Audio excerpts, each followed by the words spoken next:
আসসালামু আলাইকুম। আশা করি আমরা সবাই ভালো আছি। আজকে আমরা ম্যাট্রিক্সের কিছু বেসিক অ্যাপ্লিকেশন নিয়ে আলোচনা করতে যাচ্ছি। বেসিক্যালি আমরা আজকে ম্যাট্রিক্সের মাল্টিপ্লিকেশন রুলস এবং ডিটারমিনেন্টস ও ক্রেমারস রুলের মাধ্যমে কিভাবে বিজনেস প্রবলেম সলভ করা যায় তাই দেখব। আসুন আমরা একটা প্রবলেম নিচ্ছি তাহলে।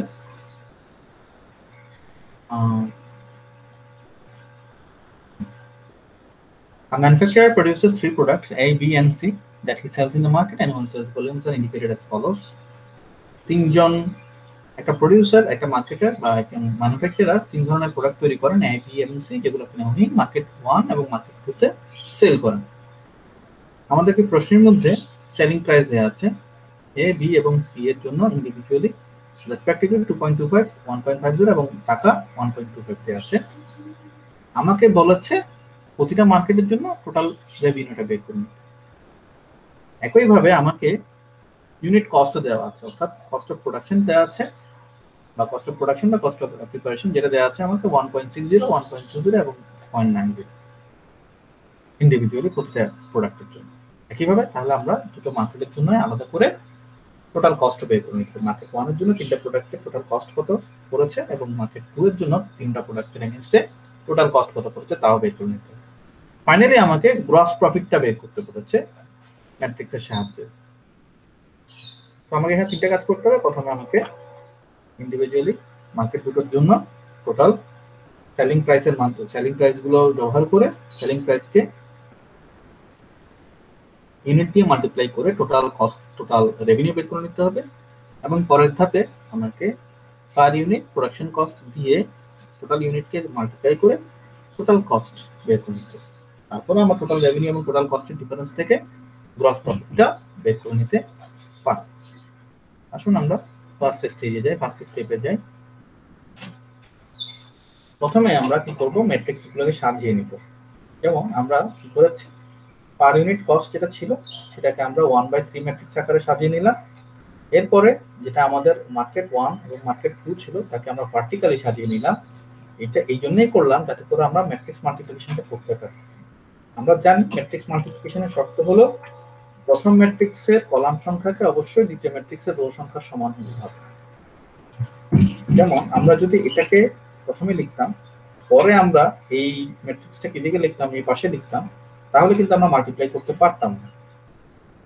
কারণ সেক্ষেত্রে আমরা এই ম্যাট্রিক্সের সাইজ হচ্ছে 3/2, যেখানে কলাম 2, কিন্তু এই ম্যাট্রিক্সের রো হতো 1, সো তখন মাল্টিপ্লিকেশন করতে পারতাম না। এই জন্য আমরা এটাকে বাম পাশে, আমরা এটাকে এই পজিশনে রেখেছি, এটাকে ডিফারেন্ট পজিশনে। এখন দেখতে পাচ্ছি প্রথম ম্যাট্রিক্সটার সাইজ বা অর্ডার হলো 1/3 ম্যাট্রিক্স এবং দ্বিতীয় ম্যাট্রিক্সের সাইজ বা অর্ডার হলো 3/2 ম্যাট্রিক্স। কিন্তু প্রথম ম্যাট্রিক্সে দেখা যাচ্ছে রো কলাম সংখ্যা দ্বিতীয় ম্যাট্রিক্সের রো সংখ্যার সমান। যেহেতু প্রথম ম্যাট্রিক্সের কলাম সংখ্যা দ্বিতীয় ম্যাট্রিক্সের রো সংখ্যার সমান, তাহলে আমরা এই দুটো ম্যাট্রিক্সের মধ্যে মাল্টিপ্লিকেশন করতে পারবো। আমরা মাল্টিপ্লিকেশনের শর্ত আমরা জানি, যাদের মাল্টিপ্লিকেশন নিয়ে এখনো কনফিউশন আছে তারা আমার ম্যাট্রিক্স বেসিক অপারেশনস, যেখানে এডিশন, সাবট্রাকশন এবং স্কেলার মাল্টিপ্লিকেশন ও ম্যাট্রিক্স মাল্টিপ্লিকেশন নিয়ে আলোচনা করা আছে, আপনারা কষ্ট করে এই ভিডিওটি আরেকবার একটু দেখে নেবেন। আশা করি আপনাদের বুঝতে আর কোনো সমস্যা থাকবে না। যাই হোক, আমরা দেখে নিই ম্যাট্রিক্সের মাল্টিপ্লিকেশনের ক্ষেত্রে আমরা যেটা করি, প্রথমে আমরা দেখে নিলাম যে দুটোর মধ্যে মাল্টিপ্লিকেশন সম্ভব, যেহেতু প্রথম ম্যাট্রিক্সের কলাম এবং দ্বিতীয় ম্যাট্রিক্সের রো সংখ্যা সমান। এখন আমরা যেটা করব, প্রথম ম্যাট্রিক্সের প্রতিটি রো দিয়ে দ্বিতীয় ম্যাট্রিক্সের প্রতিটি কলামকে ইন্ডিভিজুয়ালি মাল্টিপ্লাই করে তার যোগফল লিখতে হবে। আসুন আমরা শুরু করি। 2.25 দিয়ে আমরা প্রথমে 8000 কে মাল্টিপ্লাই করলাম, 1.50 ইনটু 10000, একইভাবে 1.25 ইনটু 15000। এখানে এই দুটাকে আমরা এই তিনটাকে আমরা প্রসেসিং করে পাচ্ছি 18000 প্লাস 15000 প্লাস 22500 ইকুয়ালস টু 51750। অর্থাৎ আমরা মার্কেট 1 এ এ পণ্যটার বিনিময়ে আমরা রেভিনিউ জেনারেট করছি 18000, মার্কেট 1 থেকে বি পণ্যের এগেইনস্টে রেভিনিউ জেনারেট করছি 15000, মার্কেট 1 এ সি পণ্যের এগেইনস্টে রেভিনিউ জেনারেট করছি 22500।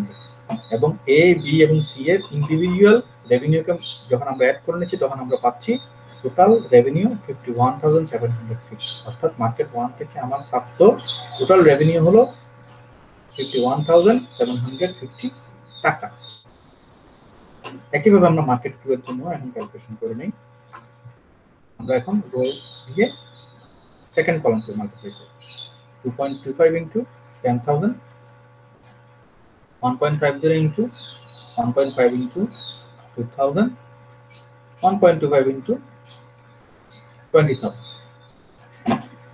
সো আমরা যখন এই মাল্টিপ্লিকেশনটা এবং অ্যাড করে নিব তখন আমরা দেখতে পাচ্ছি 2.25 ইনটু 10,000 ইকুয়ালস টু 22,500, 3,000 এবং 25,000। তাহলে মার্কেট 2 এ পণ্য A এর এগেইনস্টে আমার টোটাল রেভিনিউ জেনারেট হচ্ছে 22,500। মার্কেট 2 তে B পণ্যের এগেইনস্টে আমার রেভিনিউ জেনারেট 3,000। মার্কেট 2 তে C পণ্যের এগেইনস্টে আমার রেভিনিউ জেনারেট হচ্ছে 25,000। তো ইন টোটাল মার্কেট 2 থেকে আমি টোটাল রেভিনিউ জেনারেট করতে পারছি A B C তিনটা প্রোডাক্ট থেকে 50,500। এটা হলো আমার মার্কেট 1 এর টোটাল রেভিনিউ, এটা হলো আমার মার্কেট 2 এর টোটাল রেভিনিউ। এখন দ্বিতীয় ধাপে আমরা কস্ট নির্ধারণ করব। একইভাবে আমরা প্রোডাকশন কস্ট লিখলাম 1/3 ম্যাট্রিক্স আকারে এবং মার্কেট 1 এবং মার্কেট 2 এর যে টোটাল ইউনিট দেওয়া আছে তাকে আমরা এইভাবে ভার্টিক্যালি 3/2 ম্যাট্রিক্স আকারে লিখলাম। যেহেতু প্রথম ম্যাট্রিক্সের কলাম সংখ্যা দ্বিতীয় ম্যাট্রিক্সের রো সংখ্যার সমান, প্রথম ম্যাট্রিক্সের কলাম সংখ্যা যেহেতু দ্বিতীয় ম্যাট্রিক্সের রো সংখ্যার সমান, সেহেতু এই দুটো ম্যাট্রিক্সের মধ্যে মাল্টিপ্লিকেশন করা সম্ভব।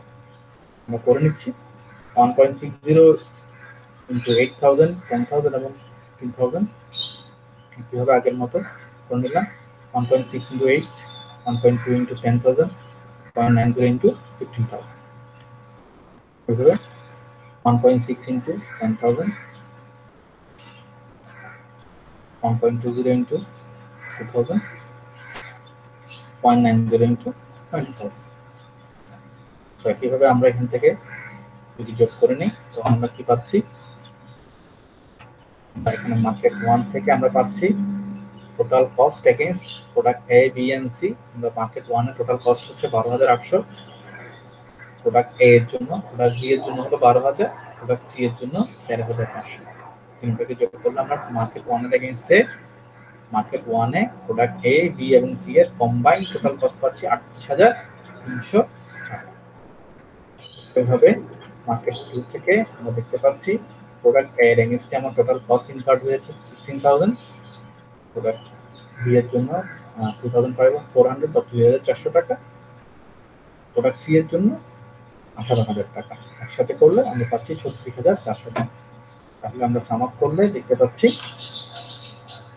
আমার মার্কেট 1 এ টোটাল কস্ট হয়েছে 38,300 এবং মার্কেট 2 তে কস্ট হয়েছে 36,400।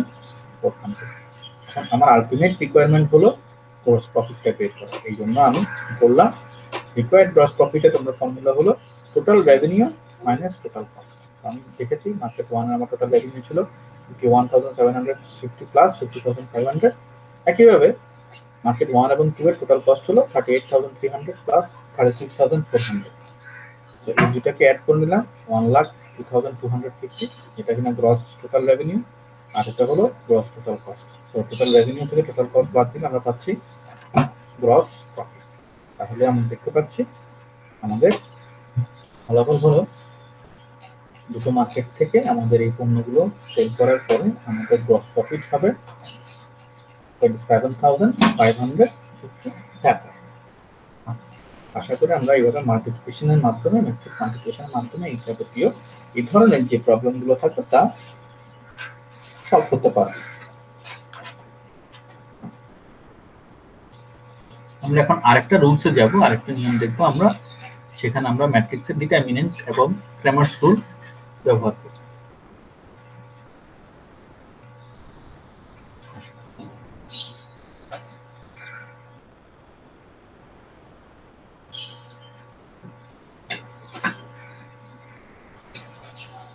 Three persons A, B, and C possess টাকা 3,000, 2,000, and 2,500 respectively. With the entire amount, they purchase several shares. এখানে দেখতে পাচ্ছি 3 জন ব্যক্তি যাদের কিনা 3000 এবং 2000 এবং 2500 টাকা আছে এবং তারা পুরো টাকাটাই শেয়ার কেনার পারপাসে ইনভেস্ট করেছে। তো 3 ধরনের শেয়ার এখানে অ্যাভেলেবেল আছে, একটা এক্স দামের শেয়ার, একটা ওয়াই দামের শেয়ার, একটা জেড দামের শেয়ার। তো তিনও ব্যক্তি তিন ধরনের শেয়ারই কিনেছে।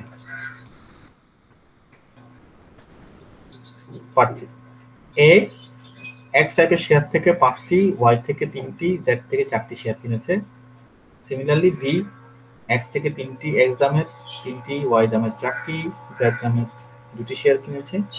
সি এক্স দামের 4টি, ওয়াই দামের 3টি এবং জেড দামের 4টি শেয়ার কিনেছে। তো আলটিমেটলি আমাকে যেটা ওরা চাচ্ছে, আমার থেকে ওরা চাইছে যে ইন্ডিভিজুয়ালি প্রতিটা শেয়ারের দাম কত হতে পারে। প্রথমে যেটা করব, আমরা প্রথমে ইকুয়েশন আকারে জিনিসটা সাজিয়ে নিলাম। আমরা এর জন্য দেখতে পাচ্ছি এ এক্স টাইপের শেয়ার 5টি, ওয়াই টাইপের 3টি এবং জেড টাইপের 4টি শেয়ার কিনেছে। তাহলে ইন টোটাল তার ইনভেস্ট হচ্ছে 3000 টাকা। সো আমরা এটাকে ইকুয়েশন আকারে লিখতে পারি যে 5x + 3y + 4z = 3000। একইভাবে বি এর জন্য আমরা 3x 4y 2z এইভাবে লিখতে পারি, 3x + 4y + 2z = 2000। সি এর জন্যও আমরা 4x 3y এবং 4z আকারে লিখতে পারি, 4x + 3y + 4z = 2500। লক্ষ্য করার বিষয় হলো এখানে বলা হয়েছে with the entire amount they have purchased this shares, মানে তারা পুরো টাকাটাই ইনভেস্ট করেছে। তো এইভাবে লিনিয়ার ইকুয়েশন আকারে আমরা সাজিয়ে নিলাম। এরপর আমরা এটাকে ম্যাট্রিক্স আকারে একটু সাজিয়ে নেই। 5x 3y 4z, 3x 4y 2z, 4x 3y 4z কে আমরা এভাবেও লিখতে পারি মাল্টিপ্লিকেশন আকারে। আমরা মাল্টিপ্লিকেশনের সূত্র আমরা আগেও দেখেছি, একটু আগেও দেখলাম একটা প্রিভিয়াস ম্যাথটিতে। আমরা জানি মাল্টিপ্লিকেশনের শর্ত হলো রো দিয়ে আমরা যখন কলাম দিয়ে গুণ করি তখন দেখা যাচ্ছে কি হবে, 5x + 3y + 4z আসবে, অর্থাৎ আলটিমেটলি আমরা আগের জায়গাটাই ফেরত যেতে পারি। এই লিনিয়ার ইকুয়েশনটাকে আমরা ম্যাট্রিক্স আকারে লিখলাম। এখন আমরা যেটা শিখব সেটা হচ্ছে ডিটারমিনেন্টস এবং ক্র্যামারস রুলের ব্যবহার। প্রথমে আমরা ডিটারমিনেন্টসের মানটা বের করে নিই। ডিটারমিনেন্টসের মান যখন বের করব তখন আমাকে কিছু শর্ত মাথায় রাখতে হবে। যেমন আমরা যখন টোটাল ডিটারমিনেন্টটা বের করব তখন আমরা যে কোনো একটা রো কে সিলেক্ট করব। সাপোজ আমরা রো 1 কে সিলেক্ট করলাম। তো রো 1 এর মানগুলো যখন বসাবো তখন আমরা প্রত্যেকটা ইন্ডিভিজুয়াল এলিমেন্টগুলোকে নিব। যেমন প্রথমে আমরা 5 কে নিলাম। 5 যখন নিব তখন 5 বরাবরে যেই রেসপেক্টিভ রো এবং কলাম আছে 5 এর সাথে রেসপেক্টিভ রো এবং কলামকে আমরা ইগনোর করে বাকিটাকে আমরা বসাবো, যেটাকে আমরা মাইনর বলছি। বাকিটাকে আমরা মাইনর আকারে বসাবো 4 3 2 4 4 3 2 4। একইভাবে আমরা যখন 3 কে নিব আমরা 3 কে সিলেক্ট করব, তখন 3 রেসপেক্টিভ রো এবং রেসপেক্টিভ কলামটা আমরা ইগনোর করে 3 4 এবং 2 4 নিয়ে মাইনর সাজাবো।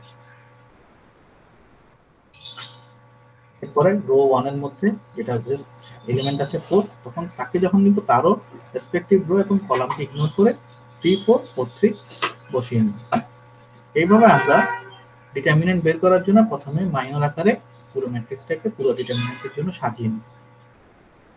লক্ষণীয় যে 5 এর সাইনটা ছিল পজিটিভ প্লাস, 4 এর সাইনটাও ছিল পজিটিভ প্লাস, কিন্তু 3 এর সামনে মাইনাসটা কোত্থেকে আসলো? এটার জন্য আমাদের আরেকটা সূত্র মাথায় রাখতে হবে, সেটা হলো একটা ফর্মুলা কাজে লাগবে -1 to the power number of rho plus number of column. অর্থাৎ আমরা ডিটারমিনেন্ট বের করার সময় প্রতিটি এলিমেন্টের যখন আমরা পজিশনটা সিলেক্ট করব তখন ওই পজিশনের আমাকে সাইনটা নির্ধারণ করার একটা সূত্র মেনটেন করতে হবে, সেটা হলো -1 to the power number of rho plus number of column. যেমন আমি যখন 5 নিচ্ছি তখন 5 এর যে পজিশন এটা হলো রো 1 এবং রো কলাম 1 এর সেন্টার পয়েন্ট বা ইন্টারসেকশন পয়েন্ট, অর্থাৎ -1 টু দি পাওয়ার কি হবে, -1 এর পাওয়ার হবে 1 + 1 = 2। 1 + 1 আমরা লিখতে পারি 1 + 1 মানে হলো 2। So -1 whole square equals to what? -1 whole square equals to 1। এই জন্য 5 এর সাইনটা হয়েছে পজিটিভ বা +1। একইভাবে আমরা যখন 3 এর জন্য নির্ধারণ করব, এই যে 3 এর জন্য, তখন দেখতে পাচ্ছি -1 টু দি পাওয়ার 3 এর দেখতে পাচ্ছি আমরা 3 এর পজিশন হলো রো 1 বাট কলাম 2, তাহলে 1 প্লাস 2। তো 1 প্লাস 2 মানে কত? 1 প্লাস 2 মানে হলো 3, তাহলে -1 কিউব মানে হলো -1, অর্থাৎ 3 এর সাইনটা হবে নেগেটিভ বা মাইনাস। এইভাবে আমরা যখন 4 এর জন্য নির্ধারণ করতে যাব সাইনটা, তাহলে দেখতে পাচ্ছি -1 টু দি পাওয়ার কি হবে? 4 এর সাইন কি? রো 1 বাট কলাম 3, তাহলে row 1 plus column 3।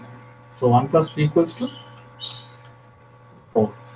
-1 to the power 4 মানে only 1, এই জন্য 4 এর সাইনটা হয়েছে। এইভাবে আমার প্রতিটি পজিশনের জন্য একটা করে আমরা সাইন পাবো। এটা কিনা আমরা বের করলে এভাবেই দেখতে পাবো যে plus minus plus minus plus minus plus minus plus. আমরা যেহেতু প্রথম রো নিয়ে কাজ করছি, তাহলে আমরা প্রথম রোটাই শুধুমাত্র মাথায় রাখবো। এখন আসছি দ্বিতীয় ধাপে, আমরা ডিটারমিনেন্টের মানটা কিভাবে বের করব। এটার ক্ষেত্রে আমাদেরকে যেটা মাথায় রাখতে হবে, বিয়োগটা হবে। এখানে আমরা দেখতে পাচ্ছি একটা বিশেষ পদ্ধতিতে বিয়োগটা হয়েছে, স্পেসিফিক একটা অপারেশনস। এটা মাথায় রাখতে গেলে আমাদের দুটো জিনিস মাথায় রাখতে হবে। একটা হলো, আমি যখন এই বিয়োগটা করব তখন আমি করব কিভাবে? এই ডায়াগোনালটা নিব। এই ডায়াগোনালটা কিভাবে সিলেক্ট করব? Top left multiplied by bottom right. Top left corner থেকে বটম রাইট কর্নার পর্যন্ত যে ডায়াগোনাল বা কর্ণটা, সেটা আগে গুণ করে নিব, যেমন 4 × 4। এরপরে টপ রাইট থেকে বটম লেফট পর্যন্ত যে কর্ণটা আছে সেটাকে মাল্টিপ্লাই করে নিব, যেমন 2 এবং 3। ঠিক আছে, আমি একটু সহজ করে বুঝিয়ে দিচ্ছি। যেমন 4 এবং 4, বাম পাশের উপরের কোণা থেকে ডান পাশের নিচের কোণা পর্যন্ত যে কর্ণটা বা ডায়াগোনালটা দেখতে পাচ্ছি তাকে গুণ করে নিলাম 4 × 4। এর পাশে ডান পাশের উপরের কর্ণ থেকে বাম পাশের নিচ পর্যন্ত যে কর্ণটা বা ডায়াগোনালটা হচ্ছে তাকে মাল্টিপ্লাই করে নেব 2 × 3। একইভাবে যখন 3 নিচ্ছি তখন 3 × 4 মাইনাস 2 × 4 বা প্লাস 4 সমান সমান 3 × 3 মাইনাস 4 × 4। এভাবেই করে আমরা প্রতিটা মাইনরের জন্য ডিটারমিনেন্টটা বের করে নেব। 7 × 16 বিয়োগ 6 সমান 10, 10 × 5 সমান 50। প্রত্যেকের জন্য 3 × 4 12, 12 থেকে 8 গেলে 4, 3 × 4 12, 3 থেকে 9, 4 × 16, 16 এবং 9 বিয়োগ 4 মাইনাস 7, মাইনাস 7 কে 4 দিয়ে মাল্টিপ্লাই করলে 10। তাহলে আমরা আলটিমেটলি ডিটারমিনেন্ট পাচ্ছি ইকুয়াল টু 10।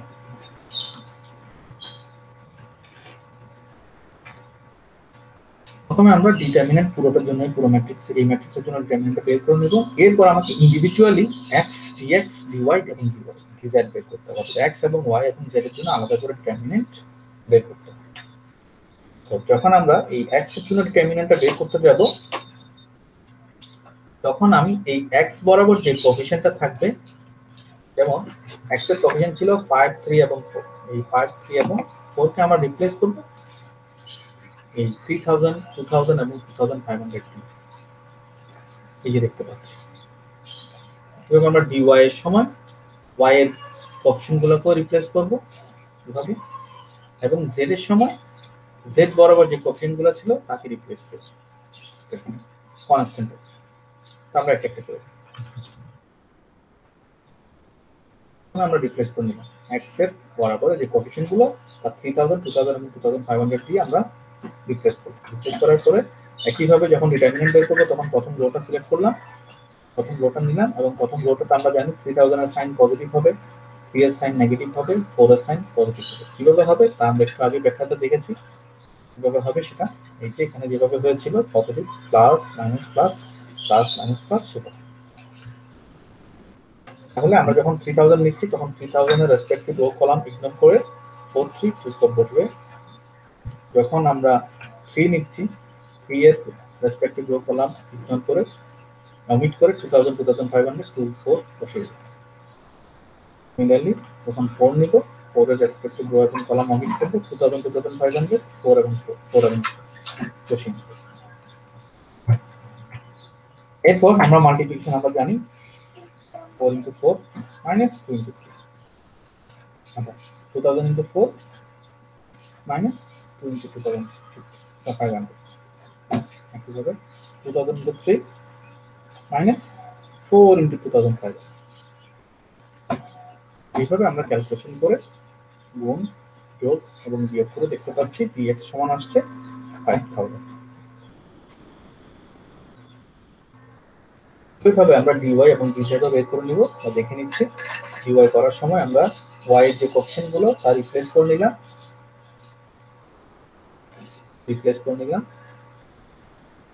এইভাবে আমরা যখন প্রথম রোটা সিলেক্ট করলাম 5 3000 এবং 4 বসাবো, যখন 5 লিখছি তখন 5 এর রেসপেক্টিভ রো কলাম অমিট বসে গেল 2000 2500 24 3000 যখন নিচ্ছি 3000 এর যে রেসপেক্টিভ রো কলাম অমিট করলাম 3424 বসলো, 4 বরাবর রো এবং কলাম অমিট করলাম 34 2500 বসে গেল। এভাবে আমরা দেখতে পাচ্ছি 2000 multiplied by 4 minus 2 into 2500, আবার 3000 into 3 into 4 minus 2 into 4, আবার 4 into 3 into 2500 এবং 2000 into 4। এভাবে করে আমরা dy টাও বের করে নিচ্ছি, এর মানটা পেয়েছি 1000। পরে dz এর ক্ষেত্রে সিমিলারলি আমরা যে আগে যেভাবে করেছি x এর ক্ষেত্রে y এর ক্ষেত্রে রিপ্লেস করেছি সেভাবে dy এর ক্ষেত্রে dz এর ক্ষেত্রে z এর যে কোএফিশিয়েন্ট সেগুলো রিপ্লেস হয়ে যাবে কনস্ট্যান্ট। এইভাবে আমরা প্রথম রোটা সিলেক্ট করলাম, প্রথম রো এর সাইনগুলো নির্ধারণ করেছি কিভাবে -1 ফর্মুলা দিয়ে -1 to the power number of rho plus number of column formula দিয়ে +5 -3 এবং +3000 পেলাম। এরপর আমরা 5 যখন নিচ্ছি রো কলাম অডিট করে অমিট করে 3 2000 2500 বসলো। যখন নিচ্ছি 3 এর রো এবং কলাম অমিট করে 34 2000 2500 বসলো। 3000 নিচ্ছি তখন 3000 বরাবরে রো কলাম অমিট করে 3443 বসালাম। তো এরপর একইভাবে আগের মতোই 4 into 2500 minus 2000 into 3, আবার 3 into 2500 minus 2000 into 4, এরপরে 3 into 3 minus 4 into 4। এইভাবে আমাদের ক্যালকুলেশনের মাধ্যমে আমরা dz এর মানটা পেয়ে গেলাম। এবং এইভাবে করে আমরা প্রত্যেকটা আমরা d এর মান পেয়ে গেলাম, dx এর মান পেলাম, dy পেলাম এবং dz পেলাম। এখানে একটা টাইপিং এরর আছে, আমি আপনাদের একটু কারেকশন করে দিচ্ছি, একটু সবাই ঠিক করে নেন। এটা হলো আমরা যখন ম্যাট্রিক্স আকারে লিখব তখন এভাবে আমরা ব্র্যাকেট আকারে দিয়েছি, কিন্তু যখন আমরা ডিটারমিনেন্ট করব তখন এই লাইনগুলোতে আসলে তখন কোনো এভাবে থাকবে না, এই যে ব্র্যাকেট আকারে আছে সেটা থাকবে না, এটা প্যারালাল লাইন হয়ে যাবে। এখানে একটু টাইপিং এরর হয়েছে, আপনারা একটু কাইন্ডলি কারেকশন করুন। জাস্ট দুটো প্যারালাল লাইন হবে, দেখুন এইভাবে আমরা এখানে দেখতে পাচ্ছি প্যারালাল লাইন, এখানে একটা প্যারালাল লাইন আমরা দেখতে পাচ্ছি। দেখুন এখানে ম্যাট্রিক্সের জন্য ব্র্যাকেট আকারে দেওয়া হয়েছে, কিন্তু এখানে এবং এটাকে নির্ণায়ক বা ডিটারমিনেন্টের সময় এটার সাইনটাই হলো এরকম যে দুটো প্যারালাল লাইনের মধ্যে রাখতে হবে। সো আমরা এগুলোকে একটু কারেকশন করে নিই, এগুলো আমরা parallel line.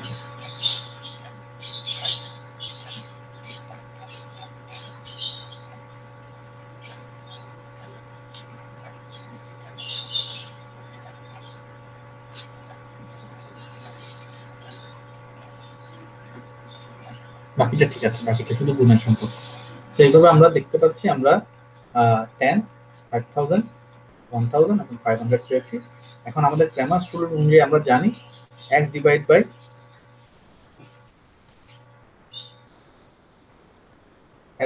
dx equals to y divided by dz equals to z divided by dz equals to 1 by d হয়।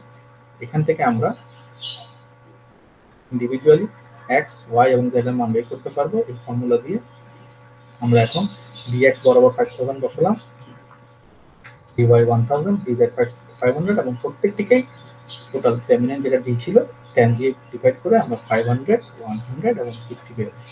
অর্থাৎ আমরা বুঝতে পেরেছি এক্স শেয়ারটা যেটা ছিল সেটার প্রাইস হলো অ্যাকচুয়ালি 500 টাকা, ওয়াই শেয়ার ওয়াই প্রাইসের যেটা শেয়ার ছিল সেটা অ্যাকচুয়ালি 100 টাকা শেয়ার, আর জেড টাকা দামের সেই শেয়ারটা সেটা আসলে 500 টাকা দামের, 50 টাকা দামের শেয়ার।